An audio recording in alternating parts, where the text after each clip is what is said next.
Bonjour, na ba nyonso ya Aigle de Sel TV1, la carte télévision sur ya Aigle TV1. Tout ça en direct na maman na biso Vladimir Poutou. Aïe na magam o aïe na yango. Maman Vladimir bébé très bien. Maman le bela biso ma révélation encore. Maman expliquera ba kam bazali koya ba blogo mo apocalyptique. Maman ka o ekoya. Maman za balakisa ka yena libota na ye. Azongi les sous pour. Kata plateau na biso. To la na eto kai. Maman Vladimir bonjour. Bonjour Eva. Santé. Santé bien par la grâce. Moi micro. Maman Blani et ça qui moi micro toyo qui était il y a toujours programme na ba vacances na zalaki na misala le loyer Maman Blani au même ya nini est-ce que moko na elo ndiko ça na tradition bato barande bazabe koyoka. Merci mingi pona yango. D'abord on appelle si mutu nyonso bonjour, bonsoir et pas nyonso bazwa. I'll thank you, Papa Ewa, and I would like to give my salutation to everyone following right now. Okay. Ma blandi batbalandi yo moi mingi ba intervention ba assistance eza mingi pona yango. Lelo oyena nini oklotige seri wana to yesu na msusu yeska moko na yelo. Mama Blandine, there are a lot of people who have been watching you. And we like to know today, what did you bring to us today? Are you going to follow up with what you told us earlier, or you have something new to tell us today? Nae vraiment ndenge papa tunité ko clôturer. Ezaka ka kene bandeliane on a mars nazwa ki message eza na kati ya jeunesse ndenge na lobaka nzambe mutapesa kinaya. I'm here not to close up what I started, but I'm here today with another message that I got earlier this year in March. It's on the book of Genesis. Yeah. Donc message ana nazwa ki on a mars l'air nazo zwango nzambe azoloba na ngana sala noki na yebisa batu po ezoleka siko e wana zoloba na ngana mars. So this message I got in March, it was something that God told me to hurry up with because this is happening right now. Yeah. Donc ezaba message moko ezoleka siko ezalaki nazwaki butu moko na umelaki na temps ya prière mulai. So this was one night I took to pray. Après na temps ezalaki vers ba 9h na telemaki na ngai na sala coup de fil na mutu moko na yebi. So after in the morning I was about to call someone. Mbala moko na sentir présence ya Nzambe makasi brusquement nazaki na chambre nanga. Then all of a sudden I could feel the presence of God in my room where I was. Mbala moko mutu wana na ngai na benga ki susu te nazaki ka boye na phone ba mona eko mona Nzambe azolakisa ngai boye. And all of a sudden I didn't make the call anymore and God started showing me things. Notre créateur a la kisinga na moni ange fandi boye na espace loba oui mon konzi azolenga vraiment. And what I could see an angel sitting like this and saying yes and yes came. Tanga azoloba oui mon konzi azaki na Bible boye ndenge nga na tia pareil na tsoto. And when he was saying yes king, he had his Bible on his feet like this. Après na eko mona ange wana zaki na likolo batindi esiko a na se ya mokili. And all of a sudden I could see that this angel, he was sent to earth. Aeko visiter muto yo nga na lingaki na benga na He fond. came to visit this person that I was about to call. Mbala moko na bandi ko oka ngongo ya Nzambe. And all of a sudden I could hear the voice of God. Alobi na ngana kolakisa yo ndakisa ya batu misatu. He said, I will show you something about 3 people. Na tanga alobi na nga bongo mbala moko na moni ndeko wana na lingai na benga simbi micro ndeko wana zaka ka chrétien mais na mona ki a telemi liboso azote azoloba mbangu na mona mutu azote na vitesse wana te puis na présence a bongo te. C'était vraiment na éviter ndenge ni na expliquer bino.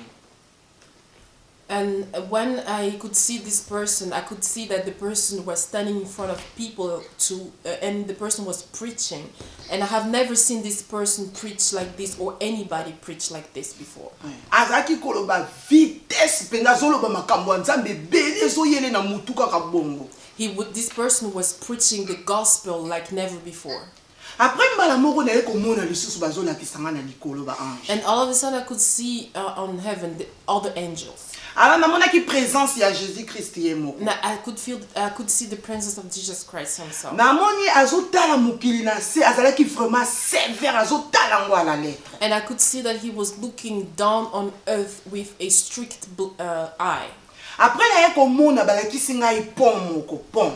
And I could see, all of a sudden I could see a bridge.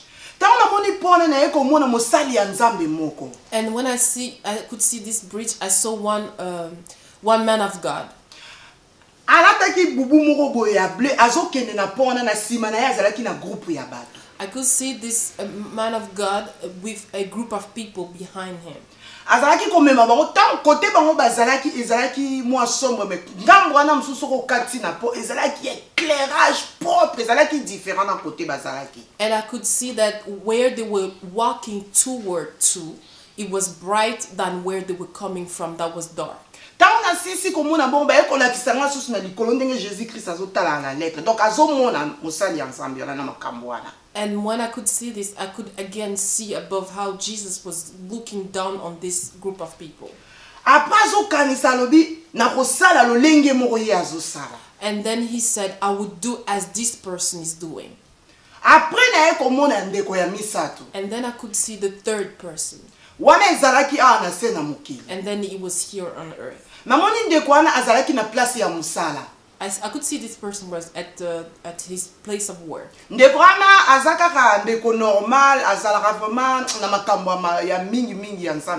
This person is not a person who's too into the things of God. He was really in his work. And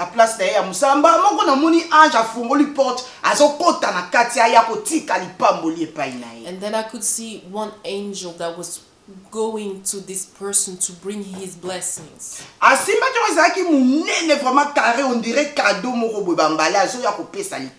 I could see this blessing was as a gift, really packed like a gift. And then I could hear the voice of God saying,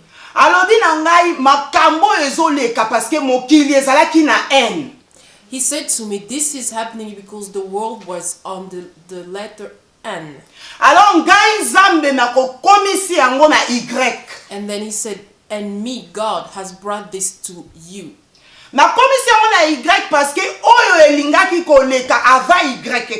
have brought this to Y because this is because of what it was about to come. It was about to be awful. And me, God, I cannot accept this.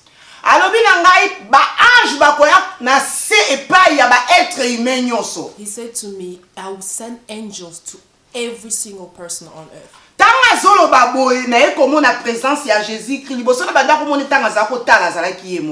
And first I could see the Jesus was looking down, he was alone.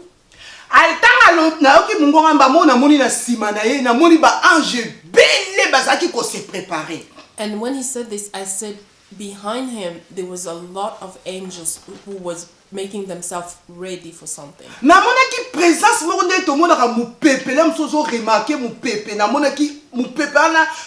Ezaki présence moko ya or ezaki tout autour na bango bazalaki esengo bazolata bazo se préparer. When I was seeing those angels prepare for something, I could feel like there was a wind of glory, a wind of gold that was going with them. When I could see this and I could again hear the voice of God. He said, those angels that you can see, they are going down on earth right now. There are others that already are there. And after them, I'll bring others. He said, hurry up to tell people so they will know. He said to me, this is happening now. And that was in Mars. I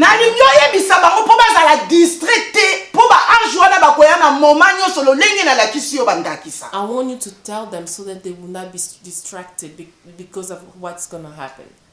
Après tant alobi na ngabongo na ekomona image wana elongwe na bandi komona siko bana ya mikie na mokili ya ba 5 ans 8 ans bana ya mikie. And when he said this, vision was gone, and I could see small kids. Tant na moni bana ya mikie na moni siko tant ba ange bazaki ko kit. Shalom peuple de Dieu partout dans le monde entier, vous avez kolanda biso na Aigle du Ciel TV1 week-end show samedi show ezali émission ya ba musiciens chrétiens oyo kobanda kolekana chaque samedi à partir de 19h na Aigle du Ciel TV.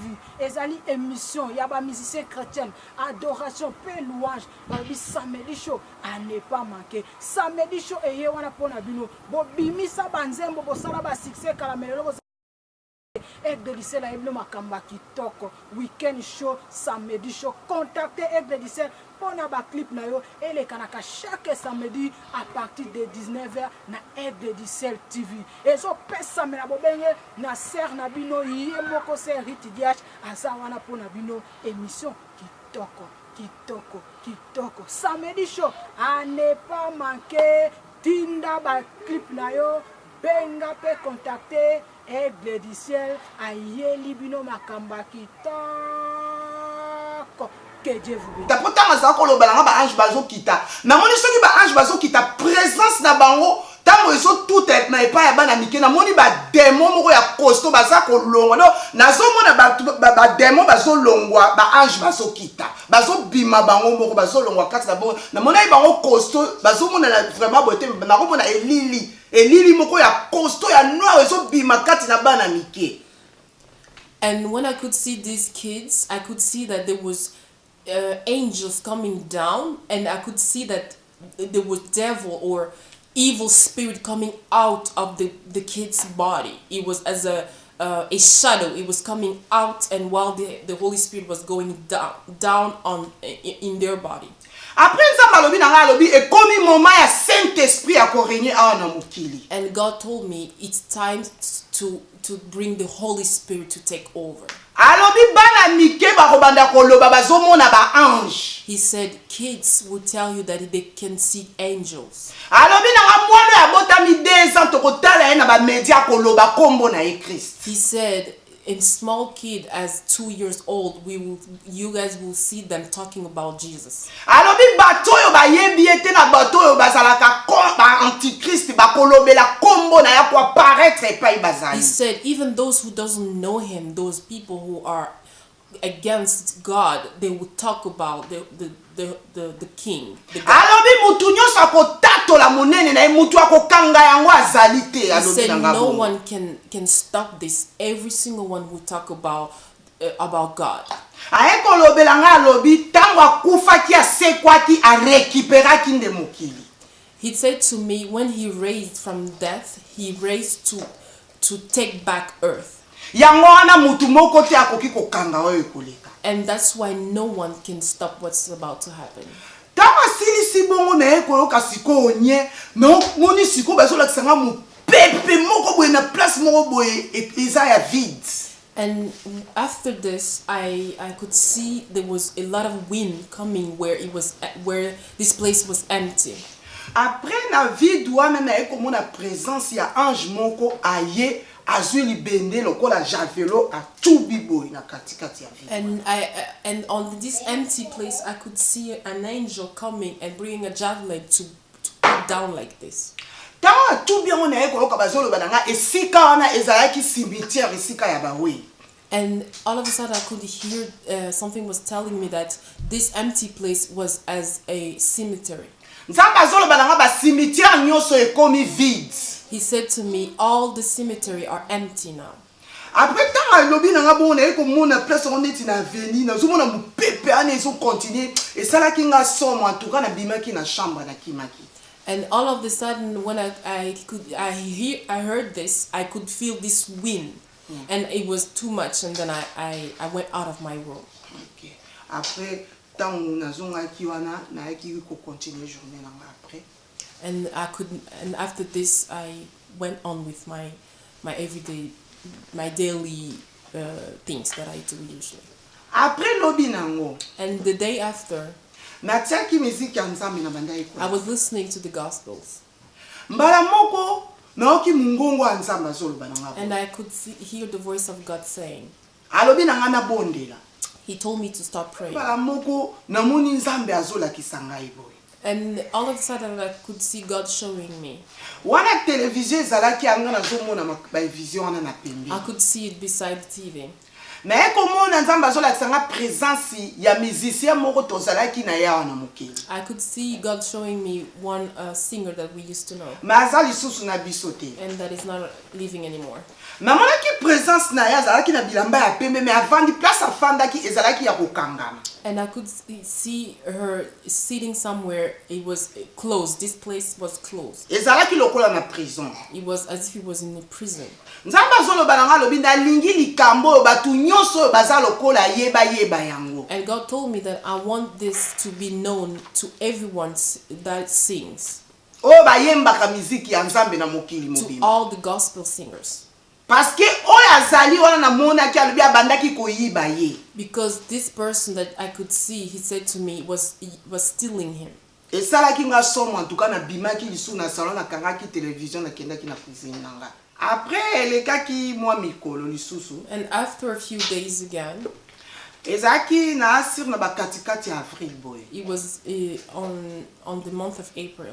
Nazalaki na libanda na park. I was outside in the park. Navandaki na park na bana moni mwana moko ya mukia koza ba 2 ans 3 ans abandaki kosakana na je moko bezaka lokwa cheval. And I could see this one little kid playing around. Après mbala moko esala nga somo na eko mona mwana na susu te na moni bazolakisa ngai présence ya musicien ya musique profane. And all of a sudden, I could not see this kid anymore. I could see one musician that used to sing, one non-gospel singer. Alataki bilamba ya basoda. He was dressed as a military. Atelemi atiebwe bazalaki ko fouiller ko contrôler na chef na He bango. was, and he was standing like this, and he was checked. He was being checked up. Azali susu pe na biso te. And he don't live anymore either. Tamba azalaki na biso azalaki musicien. When he used to live, he was a singer. Namoni na bilamba na basoda na oki mungongo nzamba zoloba na nga lobi wana bato bazalaka na musique profane na ndenge ya malamu te soki bazali susu te makambo e konti oyo bakuta elandaka bango. And all of a sudden I could hear God told me that those people who do not sing for God, this is what happens to them after death. Après na suka nzamba ekolobela ngai. And on the end, God told me. Alobi na ngai na fungola buku ya Genèse 4 deti na 8. And he said to me, look up on Genesis chapter 4 from 1 to 8. Ta una kotaki na ndako na fungoli na ekokuta histoire ya Caïn na Abel.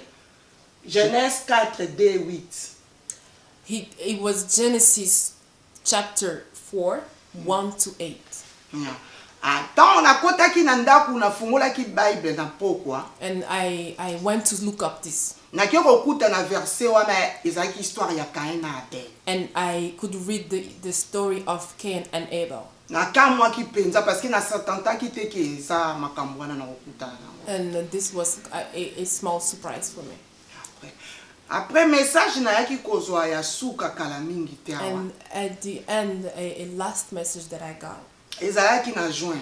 It was in June this month. Tozalaki na kati ya église na biso na moment intersection. We were in the intercession prayers. Tant osilisi pasteur ateyaki. When after praying, there were preachers preaching. Après na suka il y a un pasteur babengaki mosali ya nzamba ya ko clôturer prière. And then there was this one person that was supposed to come to end the section. Aumela tant to kangi miso boye to prier. And when we were about to pray, Mais komona na tous les deux murs ya place to sanganaka. and I could see at the two walls where we were. Namoni ba ange ba telemi tout droit boye na ba makonga bazo bouger te ba tandami côté mususu pe ba tandami bazo bouger te po liboso ta na mona ki bona kanisa ekutu bikeko na tel na moni peza baza bikeko te baza ba ange ba telemi fixe bazo bouger te. And I could see there were angels standing straight up. At first I thought it was they were not angels, but when I looked clearly, I could see that there were angels standing like this. Nzambe alobeli ngai bo. And God said, Mokei na ngano alobeli ngai alobi ba ange wana nazomona we bazali bisika nyonso oyo baza kobelela ye na moment oyo. and God said, all these angels that I could see, they are everywhere where they were praying right now. alobi baza kozela arrivée ya Jésus Christ. He said they are waiting for the return of Jesus Christ. alobi nanga baza partout na ba église partout oyo baza ko évoquer. He said to me, those angels that I could see, they are standing like this in every church that truly look for God. Alors alingi basali ya Nzambe bateya batu boye. And he wants the servant of God to preach like this. alobi nanga bafungola na 1 Corinthiens 10:20. He said they should look up to 1 Corinthians. alobi na kati ya verset na balobela batu bolingo na discipline pona makambo na He ye. said on the book of 1 Corinthians, combien? 1 Corinthiens 10:20. He said they should look up to 1 Corinthians chapter 10:20. Yeah. alobi balobela batu pona bolingo na discipline. He said they should preach on love and discipline. wana eloko atindaki nga ndalobela basali ya Nzambe basala pona bana na ye. And that this is the message that he wanted me to tell the people of God for him to preach about. Après kolobela ngai na moment mutu nyonso tu soki alinga prier. And he said to me, right now, in this moment, everybody who wants to pray, Bat prier ya kotelema. they should stand up. They should pray standing up. Bat prier sujet mibale. They should pray for 2 subjects. alobi nanga ba prier confession après basala ba prière ya autorité. He said they should confess and then start praying to take authority. Parce que monguna azali ya kofanda ki alobeli nga. Because the devil is also standing. Yango nde ba message na swaki. And those are the messages I had for you today. Merci na bandi nyonso ya EGDC TV1. Thank you for everyone following this. Tulandi biso na bino la sœur Blandu intervention na ye na ba révélation zwaki. We all followed up with her intervention and the revelation she brought us. Zali ba imoni se oh nzambe moni saki ye. It's what God showed her for us. Nzapa mbolo mama. Merci. May God bless you. Pour la suite ya temps, tozala ko mki mukuse. Because we don't have much time, Mais toyebi tozana édition moko forum spécial. we will La have révélation oyo ba sena nzambe ba na nzambe ba tutu ba disposer ko ya pour te développer depuis bandati lelo na même so comprendre na kati na édition wana. since we don't have much time, we will have one special section where we bring men of God to develop what she started from the messages she started from part 1 to up to now. Ba révélation zali mingi peut-être sur deux sortes ya ba musiciens. On this revelation, we could hear about 2 different musicians. Pour moi qui musicien moko azali ko yemela nzambe elamba ya premier azali encerclé. You could see one musician. Enfermé, disons. Enfermé. You could see one musician that was singing for God, who was sitting somewhere that was as if it was a prison. Omoni musala yetara musala ya mokili yepeso su na misana bango. And then you could see one that was a non-God singer. Na musician. retenir eloko mo awolobi na lingi bat nyonso bayeba makambo yango. alobi na ntango namonaki musicien azako yeba musique ya Nzambe alobi nalingi oyo nyonso baza lokola yeba likambo oyo alobi po oyo namonaki ya nabandaki koyiba ye Nzambe koyiba ye nayebi te koma me nayokaki bongo epuis namoni me nakoki koloba kombo na ye awa te en tout cas nakoki koloba te parce que nalingi polémique te. C'est pas polémique te ndi budos bulandi. Parce que des gens peuvent prendre ça, babandi ko interpréter, il faut à l'intel, je veux pas ça. Bulandi binyo mo malamu. You guys heard what she had to say. Mais bale mama faut biso to yeba yango. And the message C'est is biso. Bayem faut batu mo ki faut yeba. Ba chantre de Dieu. Chrétien faut yeba, chrétien faut yeba makambo oyo. Oui, alobela ki bon ba musicien so chrétien mokili mobimba ba yeba likambo oyo. all the musicians, the God-singing musicians should know about this. The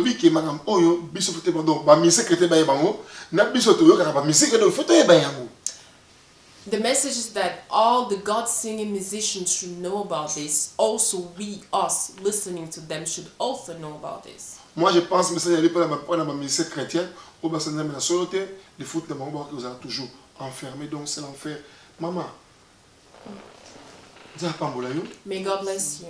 nayebi tozala édition moko spéciale I know that we're gonna take a special edition for today. oyo eza révélé mpona biso eza ya biso eza caché mpona nzambe eza mpona nzambe. What is revealed to you, it's for us, and what's hidden, it's for God. Moi je pense oyo babi oyebisa biso les autres spéciales na bapaster na bachantre bakoyeba yango parce que eza message eye mpona biso toyeba yo wali portese ya message eza ya yo te ya kokona te eli ya biso bato fo toyoka yango oyo tokumisaka bango tozokana bango na nsima toyoka yango mpe te bandenge ya so na nani oyo ya lokuta. So you told us that this message is for us, and we're going to go more into details when we bring out men of God to develop this message. tozokomona bamiziki ekomi ebele na ntango oyo tokomi lelo Because we can hear that there are a lot of different music, bakomona yango awa te which we cannot say names here. comme baza kointerprete bona basigne kabbalistique ya misala mabe. Because a lot of songs that we listen to, it's not really God songs. babosana mo te suka na bango bazala renfermé. If they forget what they should say or not, the end for them is that they're gonna be prison. Amakola pambola yo.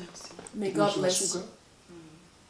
Vraiment kuna peso sumsus pona omemela biso. May God give you more to bring to us. Mais la édition spéciale On the special edition, podium spécial oyo tozanango wana basana bakotuna mituna na makambo oyo na souhaité service sans oublier Edgar ozanga te pe baza chantre na émission wana vraiment bato bozala mingi mpona koposer baquestion si makambo oyo. on the special edition, we will bring a lot of people that will come to ask you some questions. Édition spéciale ezala en direct. And this special edition, it will be live. tokopesa bino communiquer nango. We will let you know more about it. Vraiment ezala molai parce que ezala en direct, téléphone ouvert. It's gonna be a long one because it's gonna be live, and the line phone will be open for everyone. Kuna pambola libote ya mama oyo. May God bless her family. Pambola église na yo. May God bless your Église na church. bino. Your church. Pasteur na sokola pambola ye. May God bless our Ndongo mama pastor. pasteur vient nkola pambola ye. May God Wana bless. munenga nanga. May God bless our Apama pastors. ba collaborateur nyonso. May God bless all the people that we work Kola with. béni encore traductrice na biso. May God bless. L'ombre kola béni. May God bless this person Mais na biso translating. spécial bokomona ye. You guys may see her. Que Dieu vous bénisse. May God bless all of you.